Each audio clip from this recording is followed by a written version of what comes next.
하나님의 말씀 우리 같이 보도록 하겠습니다. 하나님의 말씀은 계속해서 주일 우리가 빌립보서를 공부하고 있는데요. 오늘은 빌립보서 1장 27절, 빌립보서 1장 27절로 2장 4절까지입니다.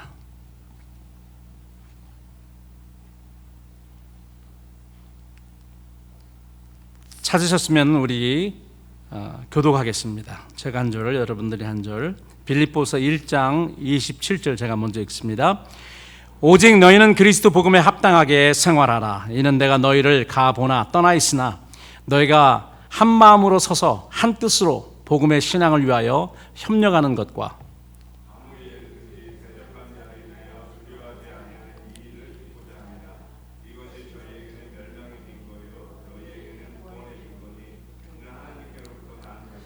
그리스도를 위하여 너에게 은혜를 주신 것은 다만 그를 믿을 뿐 아니라 또한 그를 위하여 고난도 받게 하십니다.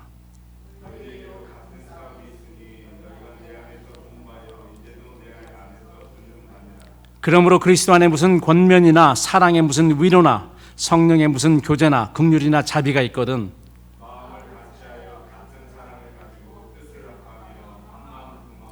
아무 일에든지 다툼이나 허영으로 하지 말고 오직 겸손한 마음으로 각각 자기보다 남을 낮게 여기고 각각 자기 일을 돌아볼 뿐더러 또한 각각 다른 사람들의 일을 돌아보라.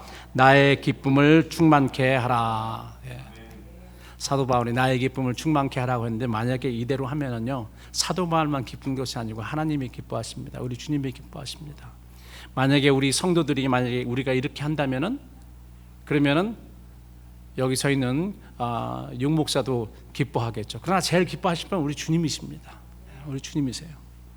그래서 오늘 특별히 27절에 있는 그리스도 복음에 합당한 삶, 그리스도 복음에 합당하게 생활하라. 우리가 그리스도 복음에 합당한 삶이 무엇인가를 알아야 되고 어떻게 우리가 그렇게 살 수 있는지 방법도 알아야 됩니다. 그래서 오늘 사도 바울이 빌립보 성도들에게 이야기했던 그 부분, 특별히 그리스도 복음에 합당한 삶이 무엇인가, 그리고 우리가 어떻게 그러한 삶을 살아서 사도 바울뿐만이 아니고 우리 주님을 기쁘시게 할까. 우리의 목적은 여러분 주님을 기쁘시게 하는 거예요. 주님께 존귀를 드리는 것도 주님을 기쁘시게 하는 거고 주님께 영광을 돌리는 것도 주님을 기쁘시게 하는 것입니다. 이게 우리의 목적입니다. 우리의 삶의 목적, 하나님이 우리를 창조하신 목적, 우리가 그 하나님의 창조한 목적에서 떨어졌을 때 다시 우리를 부르시고 구속시키고 회복시키는 이유도 동일한 것입니다. 하나님이 우리를 통해서 기쁨을 받으시기를 원하시기 때문에. 그럼 우리가 어떻게 하나님께 기쁨을 드릴 수 있고 또 그리스도 복음에 합당한 삶이 무엇인가를 오늘 알아보기를 원합니다. 여러분, 그리스도인은 예수님을 만났기 때문에 어떤 삶이 가치 있는 삶인지 깨닫고 변화하는 사람들입니다. 예수님을 만난 사람이 그리스도인이라는 거 우리가 너무나도 개인의 구주로 만나야 됩니다. 내 부모, 내 와이프, 내 남편, 내 자식의 주님이 아니고 나의 개인의 구주로 만나야 됩니다. 저도 돌이켜보면은 뭐 4대, 5대 크리스찬 가정에서 자랐지만은 저는 예수님을 22살 때 만났어요. 그 전에 뭐 예수님을 안 믿은 게 아니죠. 그러나 이것은 우리 부모님의 주님이셨어요. 뭐 하나님을 부인하거나 절대 그런 적 없거든요. 그 모든 걸 다 알았습니다. 그러나 내가 퍼스널리 개인으로 예수님을 만나고 예수님의 음성을 들은 것, 하나님이 개인적으로 내 이름을 부르시고 나한테 오신 것은 22살 때였습니다. 적어도 우리 그리스도인들은 예수님을 이렇게 개인의 구주로 만난 경험이 있어야 됩니다. 만나서 우리의 삶의 가치가 바뀌는 거죠. 그 어떤 사람은 빨리 바뀌는 사람도 있고 급속으로 바뀌는 사람도 있고 더디 천천히 원 바이 원 바뀌는 사람도 있습니다. 뭐 사람마다 다 다릅니다. 그러나 예수님을 만났기 때문에 내 삶의 가치가 근본적으로 변화가 일어나야 됩니다. 그 회개란 말은 뭐냐면은 내가 세상을 향해서 가고 있는데요. 가고 있었던 내가 어떻게 되는 거죠? 예수님을 만났기 때문에 예수님 때문에 내 삶의 가치가 바뀌어서요 180도 턴어라운드 하는 거예요. 이게 베개입니다. 그리고 어떤 사람은 빨리 가고 어떤 사람은 좀 천천히 가는 그 차이만 있는 것이지, 만약에 아직도 내가 예수님을 만났는데 세상을 바라보고 있다면 구약 창세기에 롯의 아내가 뒤를 바라보는 것 같이 똑같습니다. 결국은 어떻게 되겠습니까? 내가 더딜지라도 하나님을 향해서 하나님의 기쁨을 위해서 하나님의 영광을 위해서 가야 되는 것이죠. 이게 그리스도인입니다. 그리스도인들. 예수님을 그리스도요 살아계신 하나님의 아들로 믿을 때 우리는 하나님으로부터 의롭다 부름을 받습니다. 의롭다 칭함을 받습니다. 소위 그 신학적인 단어로 해서 이걸 justification, 칭의라고 부릅니다. 여기에 대해서 우리가 한 일이 아무것도 없어요. 한 일이 아무것도 없는데 하나님이 우리를 택하셔서 우리를 거룩하다, 의롭다고 칭해 주신 거예요. 이건 100% 하나님이 하시는 것입니다. 그래서 우리가 하나님의 자녀가 된 겁니다. 하나님의 자녀의 위치에 와 있는 겁니다. 그러나 여러분, 칭의는 구원의 시작이지 구원의 완성은 아닙니다. 많은 사람들이 여기에 대해서 착각을 굉장히 많이 합니다. 예, 우리의 구원이 시작됐습니다. 하나님의 은혜로, 100% 하나님의 은혜로. 그런데 이게 구원의 끝이 아니에요.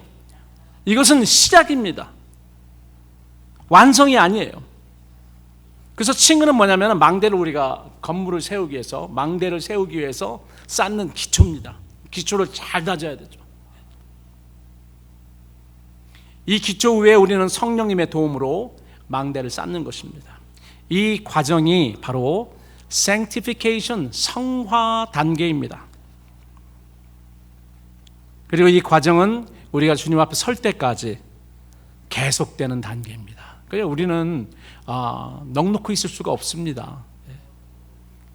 성령님의 도움을 받아서 우리는 계속해서 구원을 이루어 가야 되는 것이죠. 하나님께서 시작하신 이 구원을 성령님께서 쌓으실 수 있도록 우리가 오픈하고 있어야 되는 것입니다.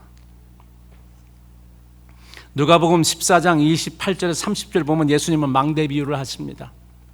그 망대 비유를 하실 때의 그 상황을 우리가 잘 알아야지 왜 예수님이 이 망대 비유를 하셨는지 알 수 있어요. 예수님이 이제 마지막 예루살렘을 향해서 가십니다. 이제 예수님께서 고난을 받으시고 이제 십자가에 달려 돌아가시기 위해서 이제 마지막으로 이제 그 예루살렘을 향해서 가는 그런 기간이었어요. 그때 예수님이 이렇게 뒤를 돌아보니까 참 많은 무리들이 예수님을 따르고 있습니다. 예수님이 돌아보실 때 저들이 다 나와 함께 십자가까지 갈까? 이 생각을 하신 것 같아요. 그리고 뒤를 돌아보셨습니다. 뒤를 돌아보시고 예수님이 이런 말씀을 하십니다. 나를 따르는 것은 좋은 것이되, 나를 따를 때 자기를 부인하고 형제와 자매와 자기 목숨까지 미워하지 않으면 나를 따를 수가 없느니라. 너희들이 나를 따르겠다고 막 제자가 되겠다고 많은 사람들이 나를 따르고 있지만은 내가 보니까 많은 사람들이 거기서 떨어질 것 같아. 그 이유는 이런 결단과 각오가 없기 때문일 거야 라고 예수님께서 말씀하시는 것입니다. 그리고 실질적으로 예수님 십자가 앞까지 간 사람은 누가 있습니까? 그 많은 12 제자 중에서 단 한 명, 요한뿐이 없었습니다. 베드로도 도망가고 모든 제자들이 다 도망가고 겨우 여인 몇 명과 사도 요한이 그 아래에 와 있었습니다. 사실 제가 자주 하는 말이지만 사도 요한은 그 강도 대신 예수님의 옆에 앉아 그 십자가에 못 박혀야 될 사람입니다. 왜냐하면 자기들이 그렇게 말했잖아요. 예수님이 물어보고 네가 내가 마실 잔을 마실 수 있느냐? 그럴 때 야고보와 요한이 뭐라고 말했습니까? 예, 우리가 할 수 있습니다. 예수님은 십자가에 그 잔을 마렸는데 얘네들은 한다고 그랬습니다. 그러니까 지금 너네들은 그게 무엇인지 모르기 때문에 지금은 못해. 그러나 나중에는 할 거야. 실질적으로 나중에 성령님이 오시고 나중에 모든 것이 확인된 다음에 야고보는 제일 첫 사도 중에서 제일 첫 순교자가 됐고, 사도 요한은 산 순교자가 되었습니다. 어떤 글에는 계시록을 쓰고 마지막에 순교했다는 그러한 글도 있습니다. 정확히는 모르겠습니다. 그냥 트레디셔널리 마지막까지 계속 살았던 사도 중에 한 명이다. 12사도 중에 한 명이죠. 이렇게 이야기했지만 잘은 모르겠습니다.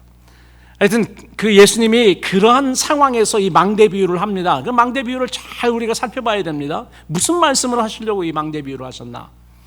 예수님은 이렇게 말씀하십니다.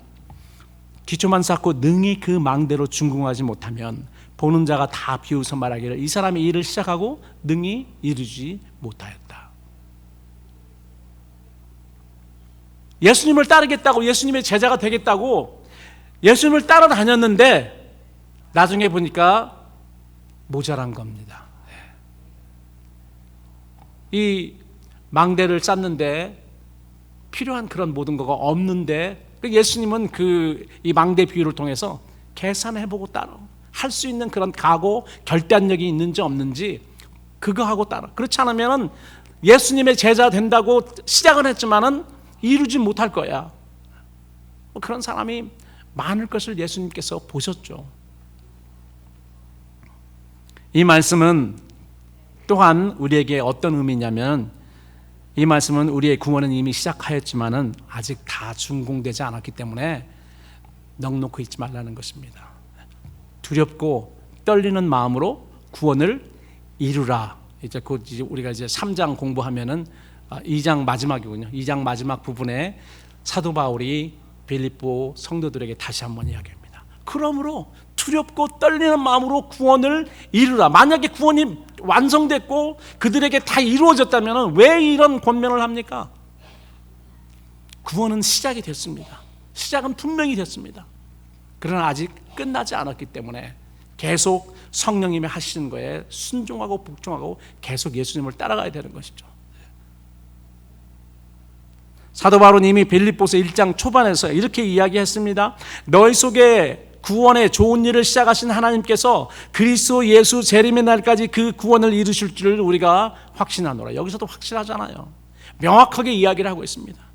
구원의 좋은 일을 하나님은 이미 시작하셨다. 구원의 좋은 일이 시작이 됐습니다. 모든 그리스도 안에.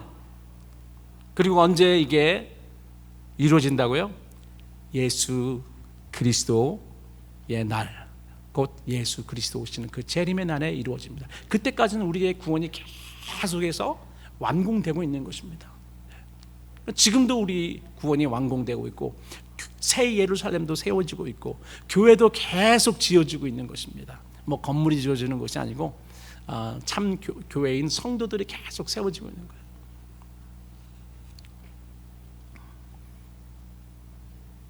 성령 하나님께서 그날까지 내 안에서 그리스도의 복음에 합당한 삶이 무엇인지, 어떤 삶이 복음을 받은 사람에게 가치 있는 삶인지 깨달아 변화해 나가도록 도와주십니다. 우리는 성령의 도움을 받아야 돼. 이 일조차 우리가 할 수 없습니다. 성령이 우리와 함께 하시고 성령이 우리를 도우셔야 할 수 있는 것입니다. 그러므로 우리는 빌립보서 2장 12절 말씀처럼 항상 복종하여 두렵고 떨림으로 우리 구원을 이루어야 되는 것입니다. 이 이루는 것도 우리가 이루는 것이 아닙니다. 성령님께서 오셔서 하시는데 성령님께 협조해야 되는 거죠. 우리가 성령님 우리 안에서 역사하실도록 우리가 날마다 어베일러블하고 우리를 항상 열어야 되는 것입니다. 그런데요, 여러분, 우리가 성령님이 하시는 일에 방해가 되는 것들이, 그런 요소들이 우리 안에 많이 있습니다. 가장 방해를 많이 하는 거죠. 내 중심적인 생각입니다. 내 중심적인 생각. 우리는 태어날 때부터 내 중심적인 생각을 가지고 태어납니다. 이게 뭐냐면 죄성이에요. 죄성. 우리는 창조될 때에 우리를 위해서 만들어지지 않았습니다. 하나님이 하나님을 위해서 우리를 만드셨어요. 그러니까 우리는 원래 타인을, 나를 위한 것이고 타인을 위해서 우리는 창조되었습니다. 그리고 아담은 에덴 동산에 하나님께서 보내셔서 어떻게 하겠어요? 관리하게 했잖아요. 모든 창조물을. 그래서 우리들은 사실 세상 모든 동물, 식물 모든 것들을 매니저로서 이렇게 섬길 수 있도록, 관리하고 섬길 수 있도록 하나님께서 하나님이 하시는 일을 대신할 수 있도록 그렇게 보내신 것입니다. 그것을 위해서 창조됐어요. 그들을 관리하고 그들을 섬기는 것이 하나님께 영광 돌리는 그런 일이었거든요. 그래서 우리는 하나님을 위해서 창조되었고 다른 사람들을 위해서, 다른 사람들을 돕기 위해서, 섬기기 위해서 창조됐습니다. 특별히 그리스도인들은 그렇습니다. 그리스도인들은 그렇기 때문에 나의 중심적, 내 욕심 이런 것들을 제거해야 되고, 이 욕심이 변해서 하나님 영광을 위해서 그리스도 복음에 합당한 삶을 사는 그런 사람들이라는 것입니다. 여러분, 내 중심 생각에서 하나님 중심, 그리고 타인을 섬기는 그 중심으로 바뀐다면은 그런 사람들은 옛날에 금같이 여겼던 세상 것들을 배설물처럼 여길 수밖에 없습니다. 내가 진정한 가치 있는 것을 위해서 살지 못했네, 이런 깨달음이 오기 때문에, 그렇기 때문에 옛날에 그 별로 가치가 없는 그런 삶, 그런 것들을 배설물처럼 여기는 거예요. 사도 바울이 그렇게 말했잖아요. 나도 너네들처럼 자랑할 수 있어. 그러나 내가 예수님 때문에 이 모든 것을 다 배설물처럼 여겼다라고 이야기를 했습니다. 신앙의 일들을 귀히 여기고 옛날에 그토록 멸시하던 신앙의 사람 모습으로 내가 변하고 있다면 그것은 우리가 그리스도 복음에 합당한 삶을 살아가고 있다는 증거입니다. 그리스도의 복음을 접한 후 삶의 가치관이 완전히 변하여서 복음에 합당한 삶을 살았던 대표적인 인물이 누굽니까? 대표적인 인물이 사도 바울이었습니다. 사도 바울. 그는 빌립보서를 쓸 당시 죽는 것과 사는 것 사이에 끼어서 앞의 일이 불투명한 그런 상황이었잖아요. 그 로마 옥중에 족쇄에 매여서 자유 없는 쇠사슬에 묶여 있는 그런 상태였습니다. 그리고 내가 언제 죽을지 모르겠다. 나는 죽어도 살아도 예수님을 위해서 사는 것이니 나는 상관이 없다. 이런 상황에서 빌립보서를 집필했잖아요. 그러한 사도 바울이 27절에 빌립보 교회 성도들에게 이렇게 이야기합니다. 오직 너희는 그리스도의 복음에 합당하게 생활하라. 이거 하나가 중요한 것입니다. 오직이라는 그런 말이죠. 모논, 오직. 한 가지 중요한 거는 그리스도의 복음에 합당하게 생활하라. 똑같은 그런 단어가 예수님이 마리아에게 이야기했을 때, 마르다에게 이야기하죠. 너에게 필요한 것은 오직 단 한 가지다. 너희 동생 마리아는 그것을 택했고 너는 그것을 택하지 않았다. There's one thing that is necessary. 하나가 필요한데 너희 동생 마리아는 그것을 택했느니라. 뭐냐? 예수님 발 앞에서 예수님의 기쁨이 되어드리는 거잖아요. 여기서도 오직 너희는 그리스도의 복음에 합당하게 생활하라. 동일한 그러한 단어입니다. 여러분, 이 구절에서 합당하게 생활하라는 그런 말이 있죠. 합당하게 생활하는 그런 번역된 헬라어는 거기에 시민이라는 그런 그 의미가 들어가 있습니다. 폴리티오마이라서 이 폴리스, 경찰을 말하는 것이 아니고 헬라어로 폴리스라는 말은 도시라는 말입니다. 코스모폴리탄 할 때 그게 시리라는 거죠. 그래서 이 폴리티오마이는 시민답게 행동하라는 거예요.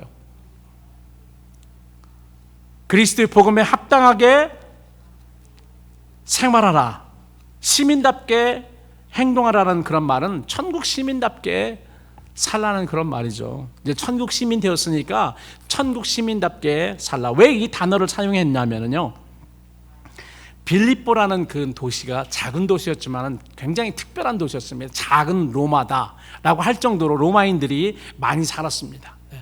그 로마 황제가 그 빌립보로 가는 그 길이 굉장히 전략적으로, 전쟁과 정치적으로 중요한 그런 길목이었기 때문에요, 거기에 로마 시민들을 많이 보냈습니다.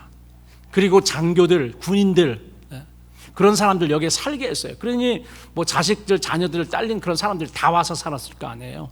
그렇기 때문에 거기는 로마 시민들이 굉장히 많이 있었습니다. 그리고 거기 살았던 사람들도 동일하게 그렇게 대우를 해줘서 로마인들이 굉장히 많았습니다. 자부심이 많았어요. 로마는 아니었습니다, 거기가. 그런데도 로마의 식민지였기 때문에 옛날에 외정시대 때에 일본 사람들이 우리나라에 많이 와 있었잖아요. 그 사람들은 자기가 1등 황국 시민이라는 그런 자부감이 굉장히 많아서 우리나라 사람들을 아주 뭐 개취급 2등 시민이라고 생각했었잖아요. 그와 비슷한 상황이었습니다. 우리는 로마 시민이야. 우리가 무슨 이유 때문에 지금 여기 와서 살고 있지. 그러면서 그 주위에 있는 그런 사람들, 로마 시민이 아닌 사람들에게 굉장히 어깨에 힘들어가는 그런 일을 했어요. 허영심과 사치와 괜한 그런 교만이 굉장히 많이 들어가 있습니다. 나중에 그런 사람들이 교회에 흘러 들어왔어요. 세상의 가치와 이거를 가지고. 물론 뭐 신앙생활이 길지 않으니까 이게 없어질 리가 없죠. 그런 사람들이 들어오면은 교회가 어떻게 되죠? 교회가 어떻게 된다? 조용해집니까? 그런 사람이 들어오면은요 시끄럽습니다. 싸움이 일어납니다. 그 빌립보에서 에바브로디도를 통해서 온 편지 중에 소식 중에 하나가 뭐냐? 교회에 이렇게 해서 분란이 많습니다. 이것 좀 어떻게 해결해 주세요. 사도 바울이 빌립보서에 그걸 쓰는 겁니다.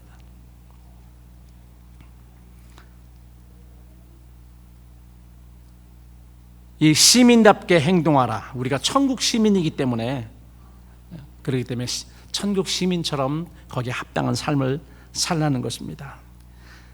빌립보에 있던 시민들은 로마의 시민으로서 특수한 그런 목적, 전략적인 그런 목적을 가지고 그 도시에 살았잖아요. 그리고 거기에 대한 자부심도 많았고 뭐 책임도 있었겠죠. 이것을 사도 바울 선생은 생각을 한 것입니다. 너희들이 천국 시민 아니냐? 천국 시민 됐잖아. 그러면 천국 시민처럼 합당하게 살아. 자부감도 있어. 그리고 자부감을 가지고 살아. 그리고 전략적으로 하나님이 너희들의 본향은 천국인데 지금 이 땅에 전략적으로 어떤 목적을 가지고 하나님께서 지금 있는 곳에 보내셔서, 그러나 너희는 이 땅의 시민이 아니고 천국 시민이야. 우리가 여러분 뭐 한국 시민, 미국 시민 이렇게 해서 뭐 이것 때문에 뭐 이렇고 저렇고 막 생각들을 많이 하잖아요. 여러분, 우리가 그런 부분에서 우리가 다 다른 의견을 가질 수 있습니다. 그러나 우리가 한 마음 한 뜻이 될 것은 여러분이나 저나 그리스도인이라면 다 천국 시민입니다. 이게 제일 중요한 거예요. 우리가 천국 시민이라는 것이 제일 중요하고, 그 다음에 우리가 한국 사람이면 어떻고, 이스라엘이면 어떻고, 중국 사람이면 어떻고, 일본 사람이면 어떻고, 한국 사람이면 어떻고, 북한 사람이면 어떻습니까? 그거는 2차적인 세컨더리예요. 그래서 교회 안에서는 그거보다는 우리가 천국 시민이니까 천국 시민으로서 우리의 왕이신 하나님의 뜻을 쫓는 것.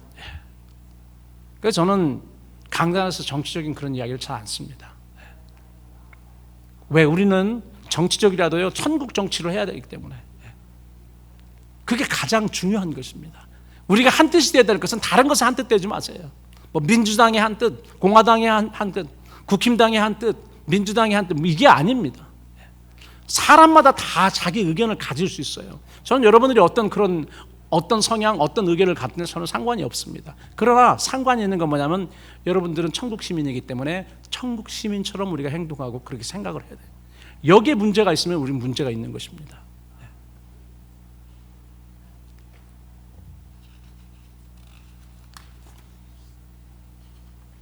자, 오늘 저는 사도 바울이 권면한 그리스도 복음에 합당한 생활에 대해서 이 구절을 설교 제목뿐 아니라 성령님께서 우리 교회에 주시는 메시지로 삼아서 이 말씀을 듣고 이해하고 이 말씀을 청중하기를 원합니다. 첫 번째로 몇 가지 있는데요. 그리스도 복음에 합당한 그런 삶이 무엇인가? 첫 번째로 따라서 하세요. 성도들이 한 마음으로 서서 한 뜻으로 복음을 위해 협력하는 것입니다. 여기에 한 마음 한 뜻이 나와 있잖아요. 우리가 뭐 다른 거는요 성향이 다 다릅니다. 어떤 사람은 작게 태어나고 크게 태어나고, 어떤 사람은 뭐 이렇게 태어나고 저렇게 태어나고, 다 하나님이 이 세상 80억 인구 중에서 똑같은 사람은 아무리 일란성 쌍둥이라도 똑같은 사람은 한 사람도 없어요. 그렇기 때문에 우리가 서로 다른 거가 우리의 장점입니다. 그러나 중요한 것은 천국 시민으로서 하나님의 이 한 뜻은 하나님의 뜻, 그리고 하나님께 영광 돌리고 하나님을 기쁘시게 하고자 하는 이 뜻은 하나가 되어야 되는 것이죠. 여기에는 우리가 한 마음이 되어야 됩니다. 우리가 어떻게 하나님을 기쁘시게 할 것인가, 어떻게 그리스도의 복음에 합당한 삶을 살 것인가, 여기에는 우리가 한 뜻이 되어야 되고 한 마음이 되어야 되는 것입니다. 그래서 27절에 너희가 일심으로, 한 마음으로라는 말이잖아. 너희가 일심으로 서서 한 뜻으로 복음의 신앙을 위해서 협력하라. 완전히 이 전쟁터를 우리가 연상을 해야 됩니다. 전쟁터에서 지금 여러분 전쟁을 어떻게 하냐면, 여러분 잘 아시는지 모르겠는데, 지금은 여러분 그 전쟁터에 가면은요, 서가지고 총 쏘는 사람은 없습니다. 왜냐하면 서서 총 쏘면 어떻게 되죠? 그럼 자기 맞는 거예요. 그래서 어떤 사람은 이렇게 해가지고 그냥 보지도 않고 이렇게 쏴요. 그럼 뭐 우리 영화 보면 죽지 않기 위해서요. 근데 옛날에는 그런 방법으로 싸움하지 않았습니다. 로마 시대 때 어떻게 싸움했냐면, 수천 명이 창을 딱 들고 방패 딱 하고 그냥 수천 명이 그냥 부딪혀버리는 거예요. 그럼 이렇게 해가지고 가서 도망가면 큰일 나요. 그럼 앞에 있는 애는 뭐 어떻게 초이스가 없어요. 무조건 전전입니다. 그래서 나중에 한번 싹 비껴가면은 많이 남은 사람이 승리하는 거예요.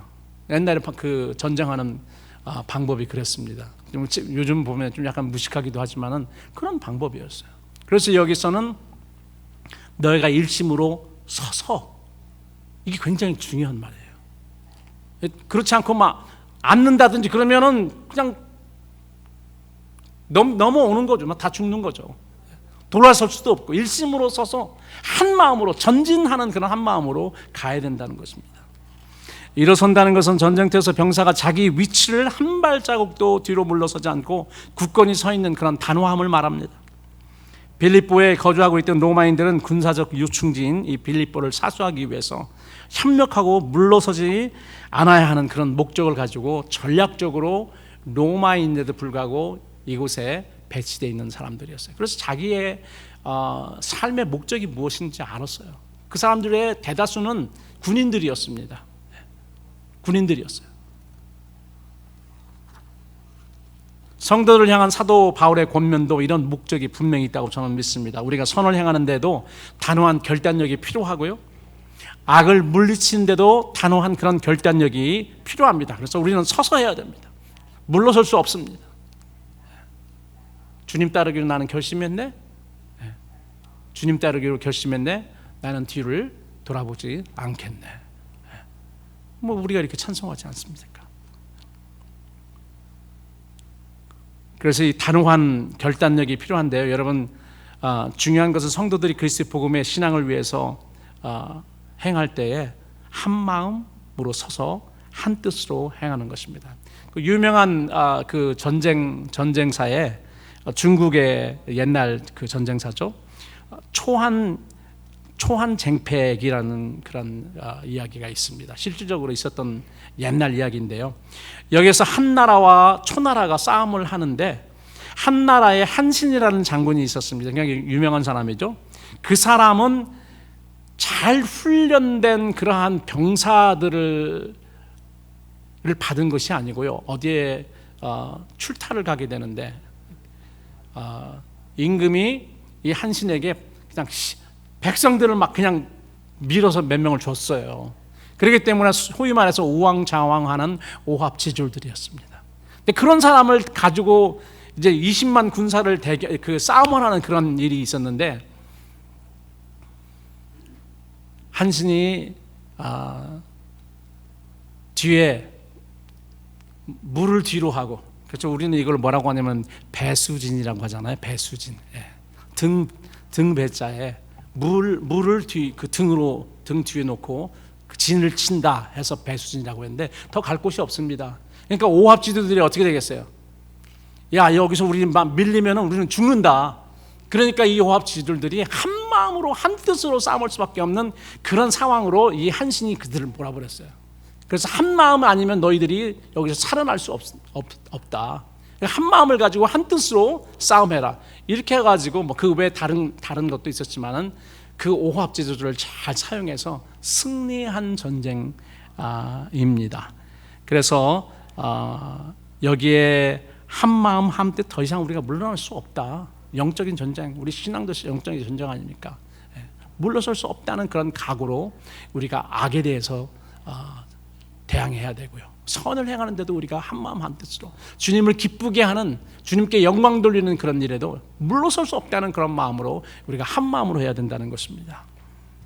두 번째, 그리스도의 복음에 합당한 삶은 뭐냐면 성도들이 대적하는 자를 인해 두려워하지 아니하는 것입니다. 여러분, 전쟁에서 등을 보이는 자는 패배입니다. 주저앉아도 패배입니다. 대적하는 자들을 두려워하면 돌아서 도망가고 싶은 그런 생각이 있습니다. 사도 바울은 신앙의 영적 전쟁을 하는 사람에게 동일하게 이야기를 하고 있어요. 대적하는 자를 두려워하지 말라. 여기에는 사람, 나를 핍박하는 그런 사람들이 될 수도 있겠고, 그리고 나를 핍박하고 나를 고난으로 몰아넣는 그런 사람 뒤에서 그들을 조종하고 있는 마귀도 될 것입니다. 아마 내 생각에는 영적으로 마귀들이 우리를 대적하는 자라고 저는 생각을 합니다. 우리가 그들을 두려워하지 말아야 될 그런 이유는 예수님이 마태복음 10장에서 제자들에게 잘 말씀하셨습니다. 몸은 죽여도 영혼을 능히 죽이지 못한 자를 두려워하지 말고 오직 몸과 영혼을 능히 지옥에 멸하시는 자를 두려워하라. 인간을 두려워하지 말라는 거예요. 그리고 뭐 이건 여기에는 마귀도 두려워할 필요가 없습니다. 그런 의미로서는 마귀도 우리를 죽일 수 없습니다. 하나님이 허락해야지. 참새 한 마리도 하나님이 허락해야지 떨어지는 것. 마귀가 우리의 몸에 손을 댈 수가 없어요. 우리를 죽일 수 없습니다. 하나님께 허락을 받아야 되는데 하나님이 뭐 예스 하시면 몰라도 그렇지 않으시면 우리는 죽지 않습니다. 어차피 하나님이 허락하시면 죽는 인생이잖아요, 우리는. 그래서 예수님은 몸은 죽여도 영혼은 능히 죽이지 못하는 자들, 그들이 우리의 몸은 죽일 수 있어, 우리의 목숨은 죽일 수 있지만 우리의 영혼에 대해서는 그들이 어떻게 할 수 없어. 하나님은 우리의 영혼과 우리의 몸을 다 멸하실 수 있는 그런 두려운 하나님, 우리의 경외의 대상이시잖아요. 우리가 마귀를 얕잡아 보아도 안 되지만은 그를 지나치게 두려워하지도 말아야 합니다. 우리가 진정으로 두려워해야 할 분은 단 한 분 하나님이시기 때문에 그렇습니다. 그런데 여러분, 하나님을 두려워하는 자는 이 세상에 그 어느 것도 두려워하지 않습니다. 이것이 하나님을 믿는 우리의 궁극적인 믿음이죠. 하나님이 내가 죽어도 나를 살리신다는 걸 믿는 그런 믿음, 내가 죽어도 하나님이 내 영혼을 영원토록 보존하시고 영생케 하신다는 그런 믿음이 있는 거 아닙니까? 그 믿음이 있는 사람은 죽음에 초연한 사람입니다. 두려워하지 않습니다. 여러분, 이 세상이 우리를 겁주기 위해서 동원하는 최고의 무기가 뭔지 아십니까? 죽음입니다. 사도 바울도 그래서 고린도전서 15장에 보면은 사망에 대해서 이야기하잖아. 최고의 무기입니다. 마귀가 가지고 있는. 그러니까 그것조차 마귀는 사용할 수 없어요. 가지고는 있습니다. 그 하나님에게 가서 따져야 되죠. 하나님, 내가 요놈 여긴 여자도 포함되어 있습니다. 그러나 사용하지 않겠습니다. 내가 죽이려고 하는데 쟤는 저를 죄를 졌으니까 죽여야 되는데 지금 죽일 수 있을까요? 하나님은 아직은 아니다. 그러면 못 죽이는 거예요. 지금은 됐다. 그러면 가는 겁니다. 그 사망 권세를 가지고 우리를 결코 죽게 하는 그런 우리의 최고의 적은 마귀예요. 그러나 우리의 죄로 인해서 우리가 죽는 거죠. 이 세상이 우리를 이기기 위해서 사용할 수 있는 최고의 무기가 죽음입니다만, 사도 바울은 로마서 8장에서 이렇게 이야기합니다.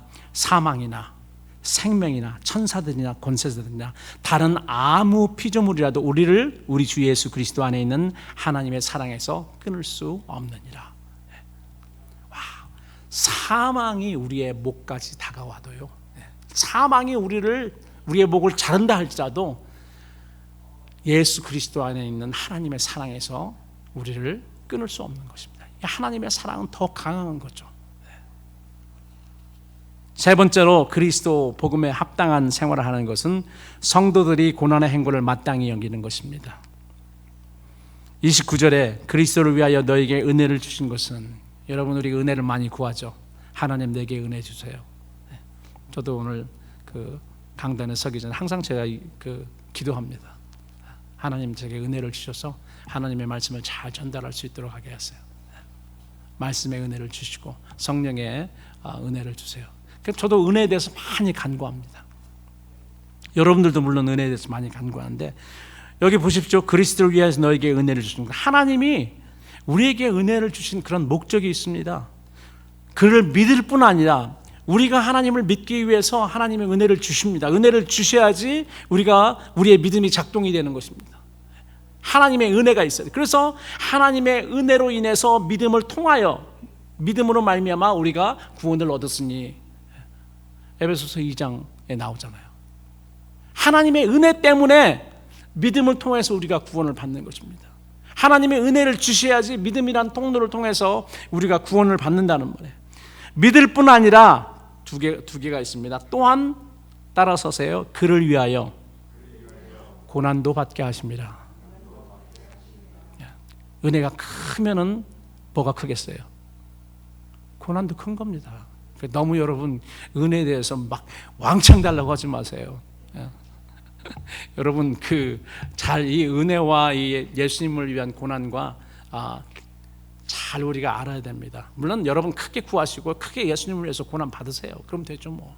그게 가장 좋은 건데요. 그러나 이제 하나님께서 아셔서 어려운 고난을 통해서 그런 일을 해야 될 사람에게는 거기에 합당한 그런 은혜를 주시는 것입니다.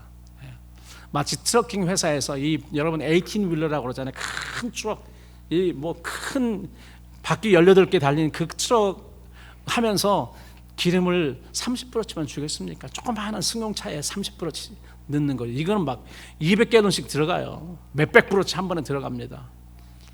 그런데 쥐꼬리만한 조그마한 그런 일을 하면서 막 나한테 200갤런 가스를 주세요. 이거랑 똑같은 것입니다. 하나님이 주시면 여러분들 분명히 거기에 은혜에 해당하는 고난도 같이 따라다닌다는 것을 여러분 아세요. 여러분 이미 믿기 때문에 믿음에 필요한 그런 은혜는 벌써 다 받으신 겁니다. 나머지 하나님께서 우리의 은혜 주시는 건 뭐예요? 예수 그리스도의 고난에 동참하기 위해서, 그리스도 복음에 합당한 삶을 살기 위해서 우리에게 은혜를 주셔야 되는 것인데, 여러분 적당하게 그것도 구하세요. 내가 크게 주님 앞에 사용돼서 크게 고난받겠다는 그런 결단이 있으면 그건 좋습니다. 그리고 하나님이 알아서 주세요. 그거는요. 그러니까 나는 왜 저 사람 주는 그런 은혜를 나는 왜 안 주십니까? 그렇게 하지 마시고 그냥 감사하시기 바랍니다. 그럼 하나님이 알아서, 우리 사이즈를 아시는 하나님께서 알아서 주세요. 사도 바울이 이 편지를 작성할 때 그는 복음 때문에 쇠사슬에 묶여서 감옥에 있었을 때입니다.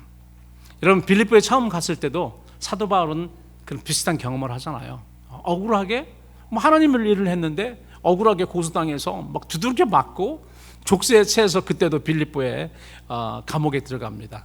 그런데 그런 고난이 있었기 때문에 그 고난을 통해서, 나의 희생을 통해서 그 옥의 간수와 간수의 가정이 복음을 듣지 않습니까? 여러분 우리가 복음을 전하는데도요, 우리가 치러야 되는 희생, 치러야 되는 그런 걸음, 우리가 뿌려야 되는 그런 걸음이 있습니다.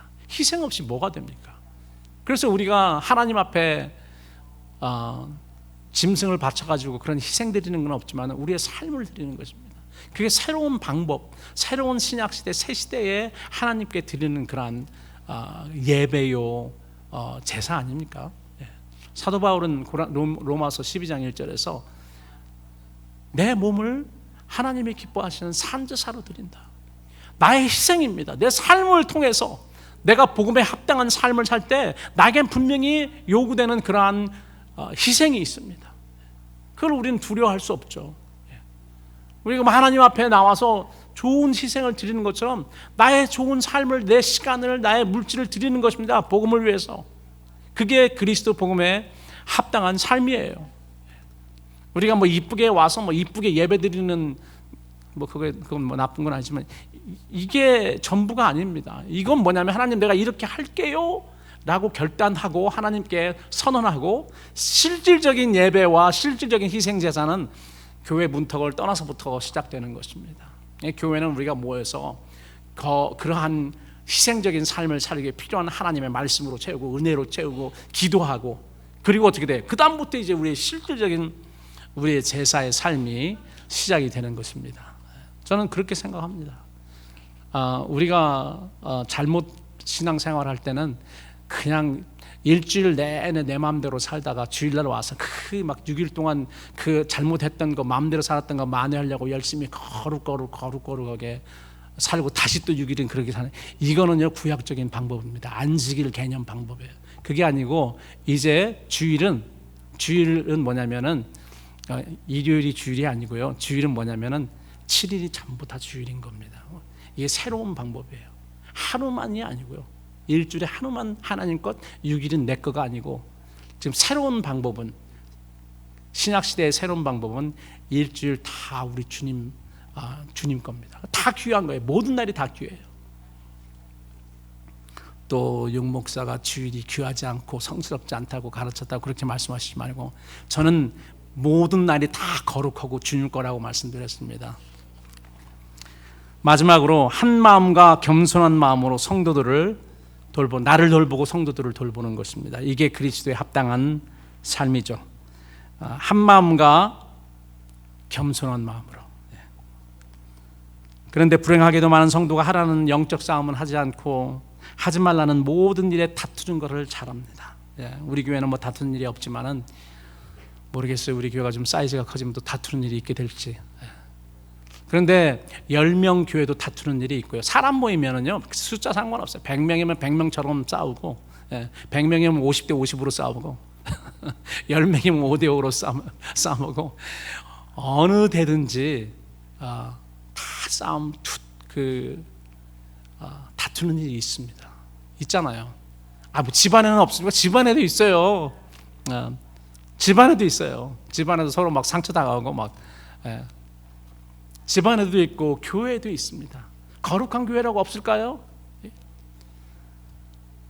이 땅에 있는 교회가 하나님이 거룩하게 분리시켰기 때문에 거룩하다는 말이 있죠. 우리 하는 일들이 거룩해서 그렇습니까? 어떤 때는 보면 세상 사람들보다 덜 거룩합니다. 오히려 세상 사람들이요 더 도덕적으로 사는 사람들도 꽤 많습니다. 사도 바울이 편지했던 빌립보 교회에도 이런 분란과 다툼이 분명히 있었던 것 같습니다.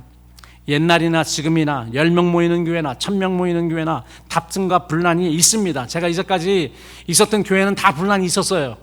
한 교회도 없었던 교회가 없는 것 같아요. 지금 빛나는 교회만 빼놓고 다 분란이 있었어요. 나 어렸을 때 중학교 때는요, 그 아래 우리가 2층에서 예배 어른들이 드리고 아래층에서 이제 중고등부 했는데, 예배 끝날 쯤 정도 되면 퉁탕 소리가 나요. 그게 뭐냐면은 와서 둘이 다녀가지고 막 서로 씨름하고 막 치고, 축도 끝나면 막 달려가서 목사님 끌어내리고 그런 교회에 있었어요. 그래서 내가 교회에 굉장히 회의를 어린 나이에 느꼈습니다. 그래서 이제 그 이후에 또 좋은 그런 면들도 보았지만은, 그래서 어렸을 때부터 그런 부분에 굉장히 제가 크리티컬해요. 교회에 일어나는 그런 일들, 사람의 중심을 인텐션을 보려고 제가 노력을 많이 하죠. 저 사람이 어떤 그 마음을 가지고 어떤 동기를 가지고 저렇게 하나, 이런 부분에 굉장히 제가 센시티브합니다. 싸움할 때도 예수님의 이름으로 싸움합니다. 하나님의 이름을 가지고 싸움하고, 사람을 죽일 때도 하나님의 이름을 가지고 죽이는 거예요. 여러분, 우리가 어떠한 상황이든지 사람에게 피해를 입히고 사람을 죽이는 그런 표현 쓰지 않아야 됩니다. 이거는 굉장히 중요한 일입니다.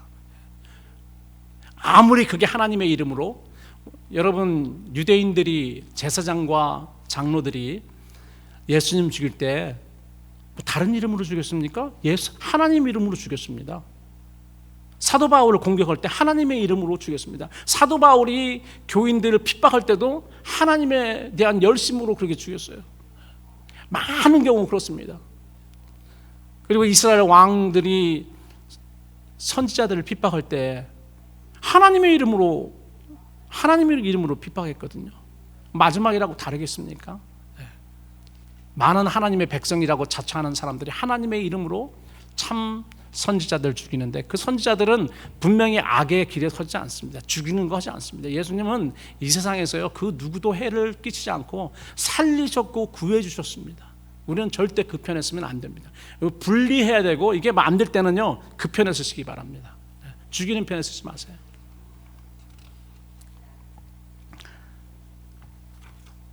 사랑하는 여러분, 예수님으로부터 직접 가르침을 받은 사도 베드로와 사도 요한이 목회하던 초대 예루살렘 교회라고 분란이 없었겠냐고요.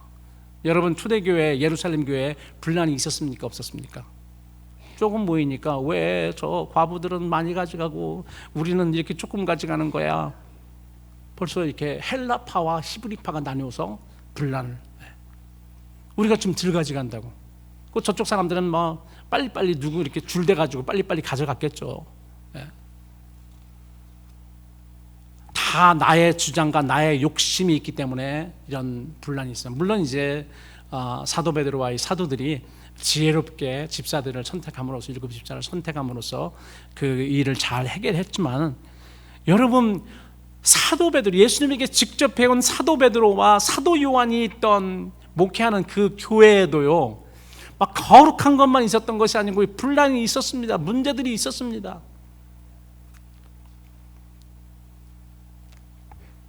고린도 교회는 어땠습니까? 그 능력 많은 사도 바울이 세운 그런 교회인데 문제가 많았었습니다.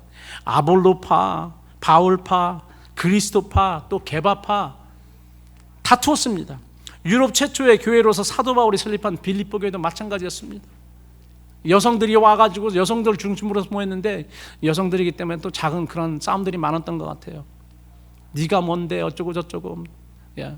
그 루디아가 그 비즈니스 우먼이잖아요. 그 루디아를 중심으로 시작했는데 이제 나중에 그 뭐 로마 신분을 가진 그런 귀부인들이 왔겠죠.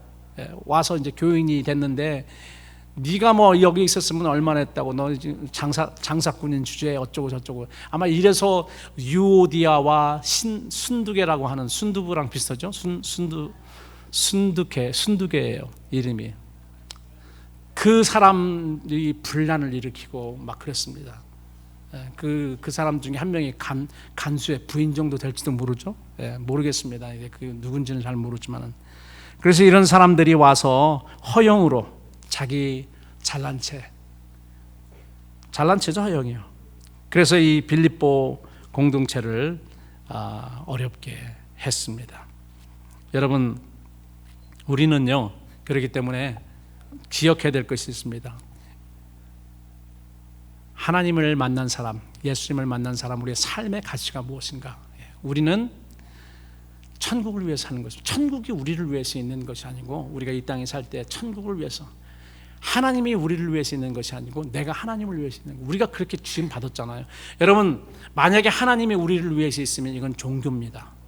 모든 종교는요, 신들이 사람들을 위해서 있어요. 그러나 기독교는 그렇지 않습니다.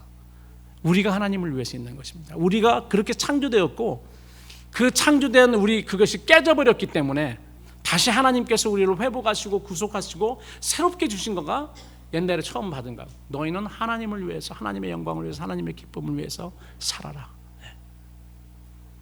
그래서 우리는 하나님을 위해서, 하나님의 영광을 위해서 우리가 존재하고, 그리고 하나님의 나라를 위해서 우리가 존재하는 것입니다.